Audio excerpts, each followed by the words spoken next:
आप देख रहे हैं the south Asian insider prime time news जोश इंडिया वेब टीवी पर। नमस्कार, आप देख रहे हैं जोश India web TV. The south Asian insider के प्राइम टाइम न्यूज बुलेटिन में देश दुनिया की तमाम बड़ी खबरों के साथ हर रोज की तरह मैं हूं गीता सक्सेना। आइए आगे बढ़ते हैं आज की हेडलाइंस के साथ। मीटिंग में देरी से पहुंचने पर खड़ा हुआ विवाद। सीएम ममता बनर्जी बोली, इस तरह से मत करें मेरा अपमान। जानिए क्या है पूरा माजरा। मुख्यमंत्री कैप्टन अमरिंदर सिंह और पूर्व कैबिनेट मंत्री नवजोत सिंह सिद्धू के बीच का विवाद ना बने कांग्रेस के लिए परेशानी का सबब। इसलिए विवाद के हल के लिए सोनिया गांधी खुद आई सामने। बाजार बंद कराने को लेकर हुआ विवाद। भीड़ ने पुलिसकर्मी को दौड़ाकर पीटा। जान बचाने घर में घुसा सिपाही। हवाई सफर हुआ महंगा। डोमेस्टिक फ्लाइट्स किराए की लोअर लिमिट में 13 से 16% की बढ़ोतरी। एयर इंडिया की फ्लाइट में मृत चमगादड़ मिलने से मची अफरा तफरी। विमान को करवानी पड़ी इमरजेंसी लैंडिंग। और अब पेश है खबरों का विस्तार। चक्रवात यास के असर का जायजा लेने बंगाल गए प्रधानमंत्री नरेंद्र मोदी की समीक्षा बैठक में मुख्यमंत्री ममता बनर्जी के कथित रूप से देर से पहुंचने को लेकर खड़ा हुआ विवाद अब तूल पकड़ता हुआ दिखाई दे रहा है। सीएम ममता बनर्जी ने अपनी चुप्पी तोड़ते हुए कहा, हार नहीं बचा पा रहे हैं, इसलिए विरोध कर रहे हैं।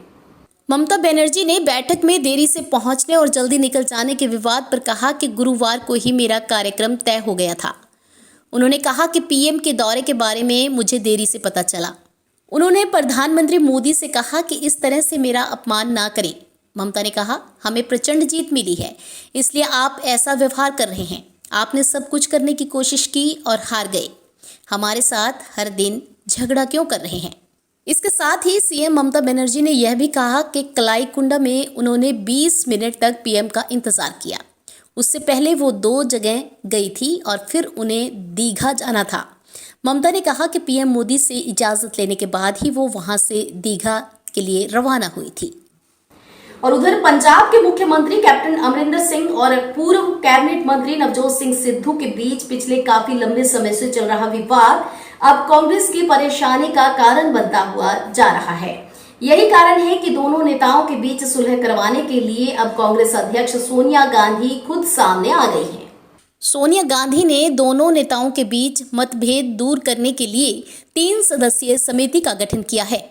सोनिया गांधी ने राज्यसभा में विपक्ष के नेता मल्लिकार्जुन खड़गे, कांग्रेस महासचिव और पंजाब प्रभारी हरीश रावत और दिल्ली प्रदेश कांग्रेस के वरिष्ठ नेता जेपी अग्रवाल को दोनों नेताओं से बात करने और उनके बीच चल रहे विवाद को जल्द से जल्द सुलझाने की जिम्मेदारी सौंपी है।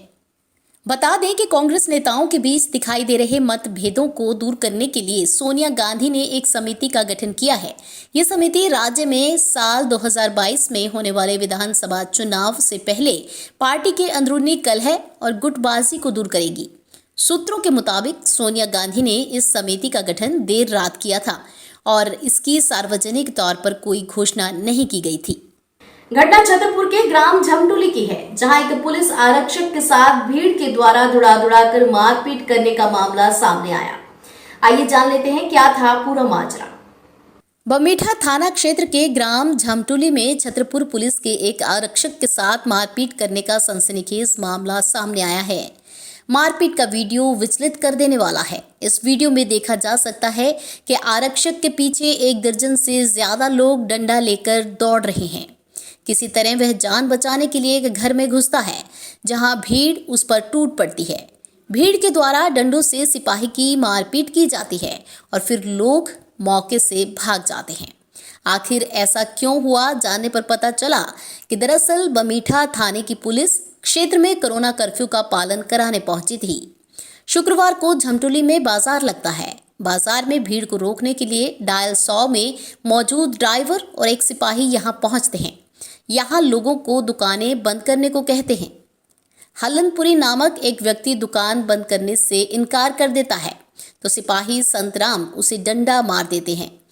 डंडे की चोट के कारण हल्लन के सिर से खून निकलना शुरू हो जाता है और खून को बहता देख हल्लन सहित अन्य लोग डंडा लेकर पुलिस की ओर दौड़ पड़ते हैं।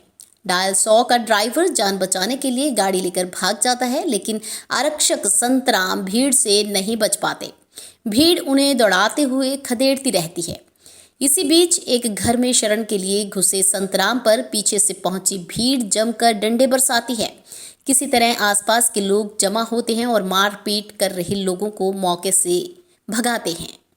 बता दें कि कोरोना कर्फ्यू का पालन कराने झमटुली गई पुलिस पर हमले की जानकारी मिलने के बाद मौके पर पुलिस बल को भेजा गया। घायल आरक्षक का इलाज कराने के बाद मारपीट करने वालों के विरुद्ध कड़ी कार्रवाई की जाएगी। और अब हवाई सफर होने जा रहा है महंगा। दरअसल सरकार ने डोमेस्टिक फ्लाइट्स किराए की लोअर लिमिट को 13 से 16% बढ़ाने का फैसला किया है। और बता दें कि हवाई यात्रा किराए में यह वृद्धि 1 जून से प्रभाव में आ जाएगी। सरकार के इस कदम से एयरलाइन कंपनियों को मदद मिलेगी। सिविल एविएशन मिनिस्ट्री ने जारी आधिकारिक आदेश में कहा कि 40 मिनट तक की अवधि की हवाई उड़ान के लिए किराए की निचली सीमा को 2300 रुपये से बढ़ाकर 2600 रुपये यानी 13% की वृद्धि कर दी गई है। इसी प्रकार 40 मिनट से लेकर 60 मिनट की उड़ान अवधि के लिए किराए की निचली सीमा 2900 रुपये की जगह अब 3300 रुपये प्रति व्यक्ति होगी। दिल्ली के आईजीआई एयरपोर्ट से न्यूयॉर्क के लिए उड़ान भर रहे एयर इंडिया के बिजनेस क्लास में मृत चमगादड़ मिलने से अफरा तफरी का माहौल पैदा हो गया। इससे उड़ान भरने के ठीक आधे घंटे बाद विमान की इमरजेंसी लैंडिंग भी करानी पड़ी। दिल्ली के आईजीआई एयरपोर्ट से न्यूयॉर्क के लिए उड़ान भर रहे एयर इंडिया के बिजनेस क्लास में मृत चमगादड़ मिलने से अफरा तफरी का माहौल पैदा हो गया।